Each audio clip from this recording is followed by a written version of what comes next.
The Snapdragon 8 Elite handheld is finally here, and it is called the AYN Odin 3. All of the power of the most powerful recent Android processor with cooling and all of the benefits that come with that. That being said, the 8 Elite is still early days for compatibility with a lot of emulators. Maybe some emulators that you weren't expecting. And so, in a lot of scenarios, the Snapdragon 8 Gen 2 and the Snapdragon G3 Gen 3 processors of other devices outperform the Odin 3 in a lot of scenarios.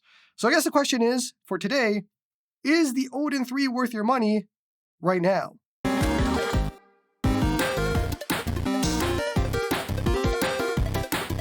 Before we get started, today's video sponsor is PCBWay, your one-stop shop for PCB manufacturing and 3D printing.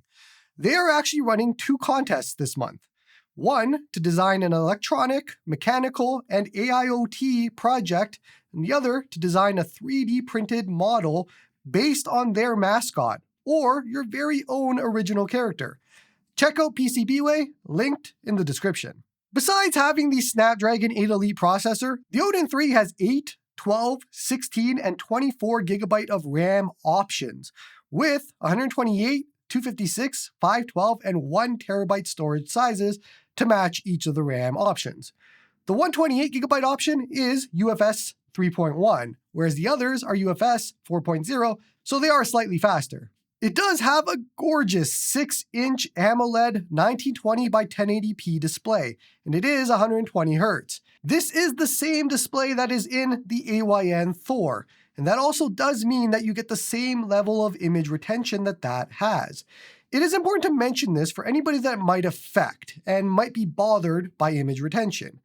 I personally haven't found it to be an issue on the Thor or on the Odin 3 when actually playing games, but it is a definite negative to the screen. It does have a fingerprint sensor, bringing back the Odin 2 feature, and it seems to work well with recognizing my thumb, even with the TPU shell attached. We do have active cooling via the fan, which you can set to quiet, smart, or sport mode. The fan is a touchy subject though. It has significantly high-pitched noise, and you can hear it from multiple feet away. And when it's next to you, it is even more of a problem.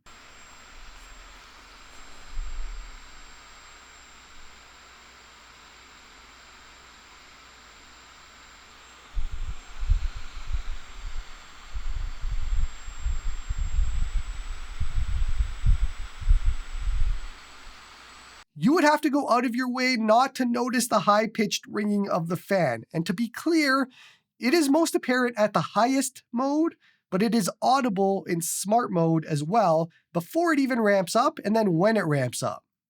There is absolutely no escaping it besides being in quiet mode. Now, normally for a device like this, I don't care too much about the fan because I never hear it. The Odin 2, Odin 2 Portal, even the AYN Thor, when I throw it into smart mode, I don't hear it playing GameCube or PlayStation 2 or anything like that. It's silent, and that's great, that's awesome. The difference with this device, I think, a lot of people are buying this for GameHub emulation, they're buying it for Switch emulation, high-end stuff, which you will hear that ramped up fan.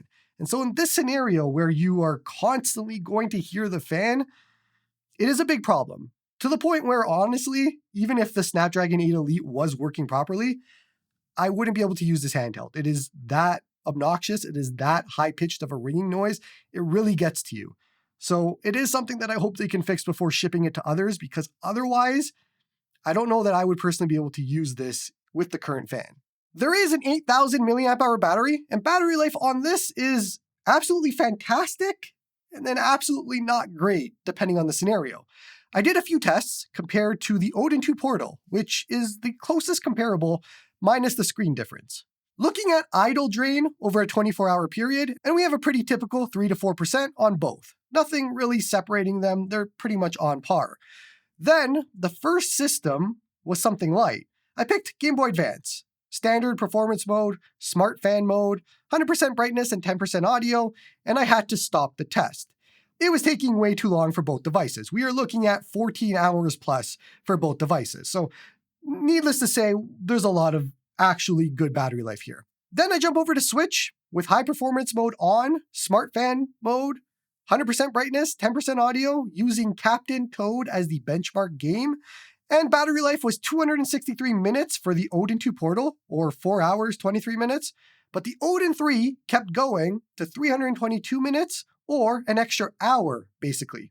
That is actually crazy efficiency, and I don't think that's just the screen size difference. Then I did another test with GameHub. Same game on both, same settings, high performance mode, smart fan on, 100% brightness, 10% audio, using Dispatch as the benchmark game. Battery life was 272 minutes, or 4 hours and 32 minutes for the Odin 2 Portal. And the Odin 3 was 142 minutes, or 2 hours, 22 minutes.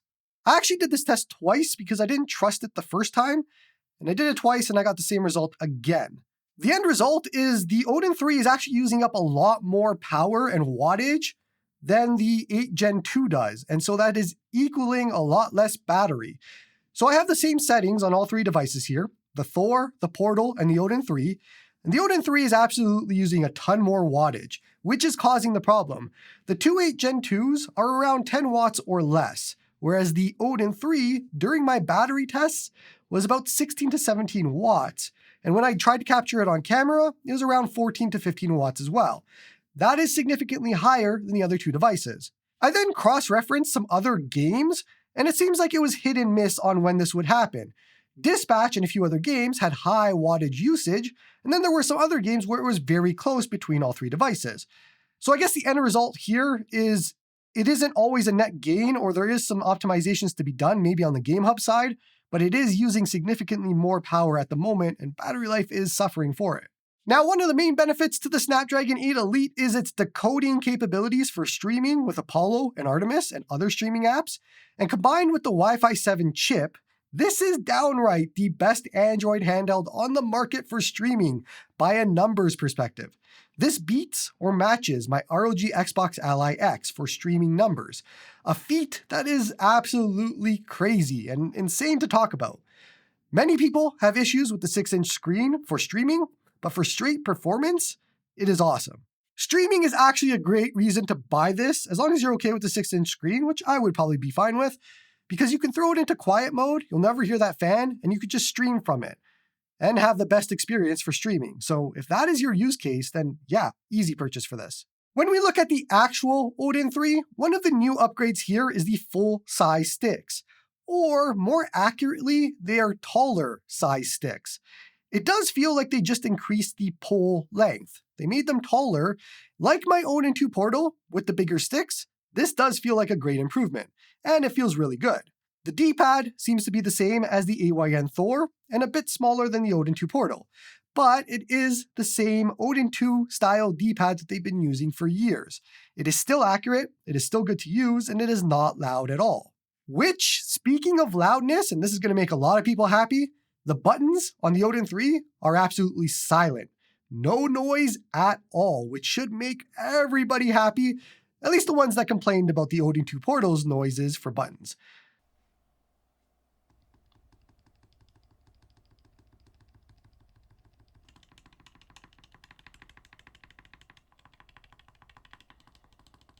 I am a big fan of the buttons though, and once again, they are very similar to the Thor's, except no noise.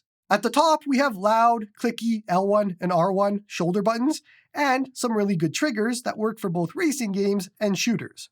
All in all, these are awesome controls. It does feel like an Odin 2 Portal that has been compacted into a smaller form factor, but without the offset controls, which would have been a nice benefit to see. On the topic of ergonomics, I do find that the device is comfy enough for the size. It seems just fine, but the TPU shell that AYN provided completely makes the device comfortable. I hate having to say that an accessory is necessary for comfort, but having used the TPU shell now since I got it, there is absolutely no way I would go without it. It is a must-have accessory, and with it, it becomes a very comfortable device. Now, on the speakers front, AYN has had pretty good speakers over the years. Some need some changes and EQs applied like we've seen on the AYN Thor. The Portal also benefits from that a little bit, but the Portal speakers are pretty decent on their own. This has nice, boomy sound, so let's have a quick listen.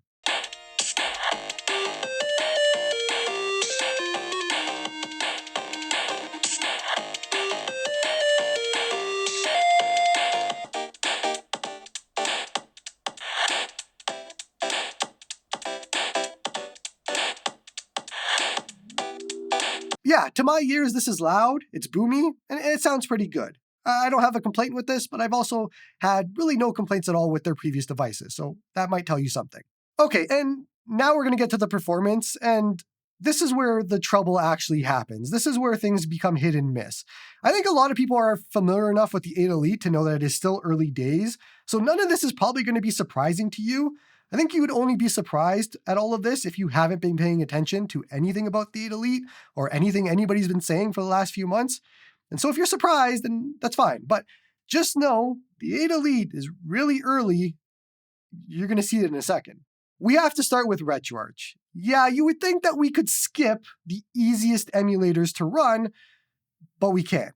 The MGBA core for Game Boy Advance defaults to a black screen with the game playing in the background. The only way to fix this is to go in and change the renderer from OpenGL to Vulkan for that core to get around it. Not something that you ever needed to do on any other device, but you do have to do it here. And there's likely a lot of cores like this, and I'm going to go over a few of them now, that need changes or swaps, and maybe some of them can't be fixed like you're going to see in a second. Swan Station was a similar problem, except it crashes RetroArch when you use OpenGL. It does work with Vulkan, so that's fine. It's great.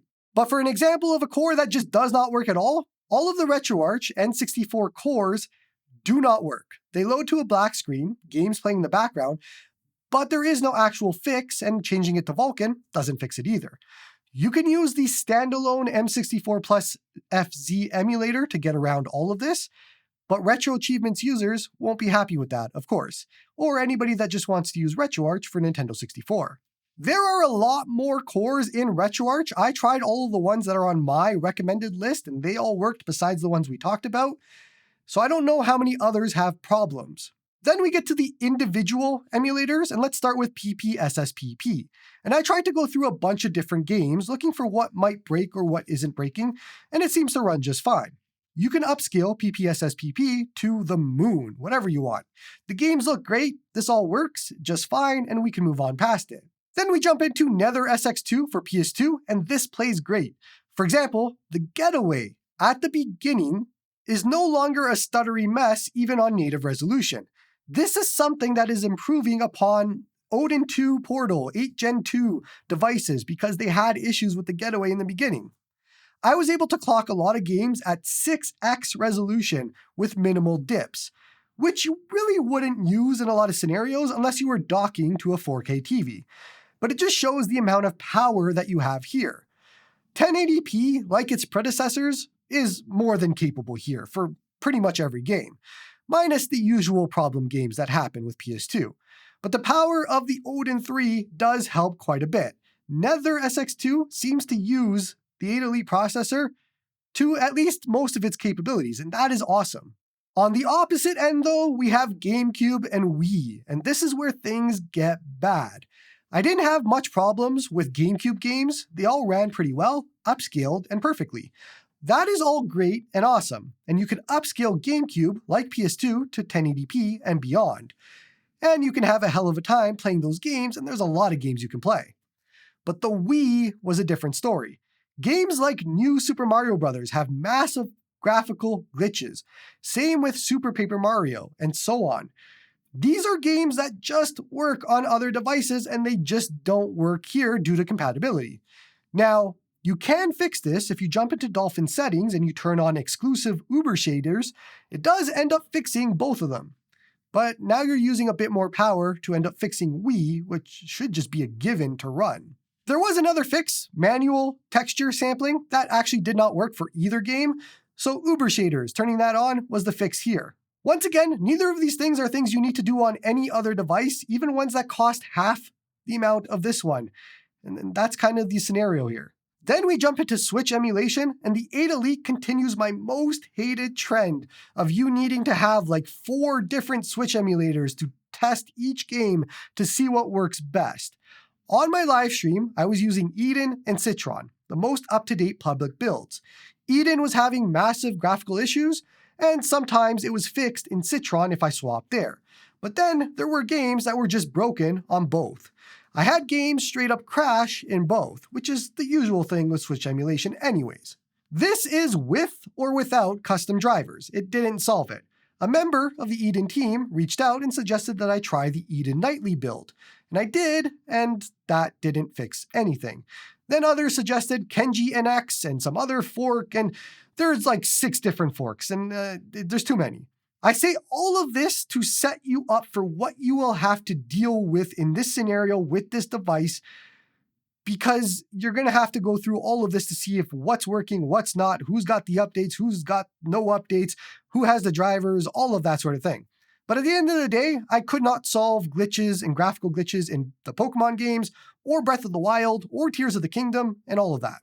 None of these, as of this review, were fixable from anything that I tried. So Switch compatibility currently is a bit of a mess. Then we get to GameHub, and this is where I had the most success. Games like Metaphor ReFantazio ran out of the box at 40 to 60 FPS, which is just insane, and it played great.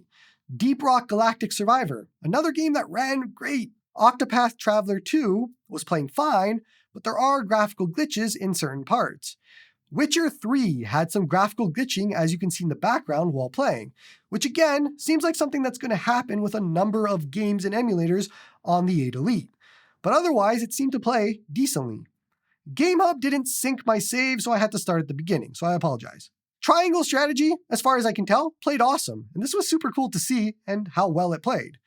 I just bought Dragon Quest III HD 2D this week and I loaded it up. It seems to play perfectly, and as usual, this is actually super impressive.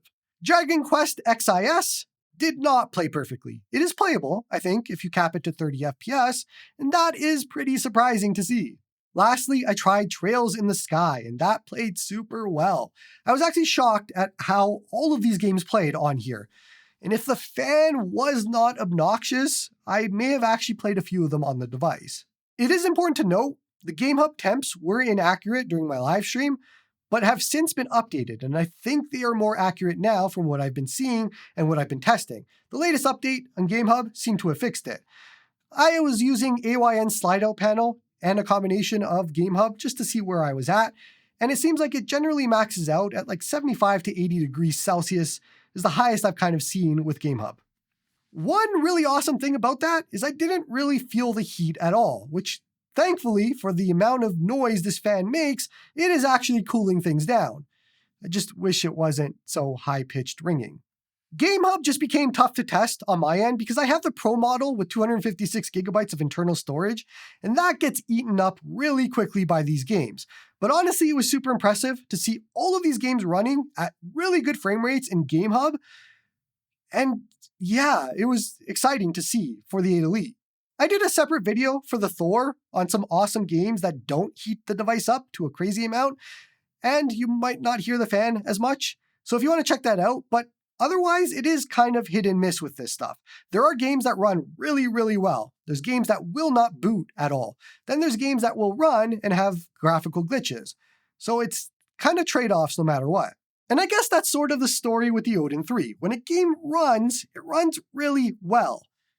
When you have all sorts of problems, it's the usual scenario of you have to go now and try and fix it. All these things that other devices like the 8 Gen 2, you don't need to do. Even from the days when I first reviewed the Odin 2, Odin 2 Portal, all of that, you could jump into a GameCube game and run it. You can jump into Game Boy Advance and run it, Nintendo 64 and run it.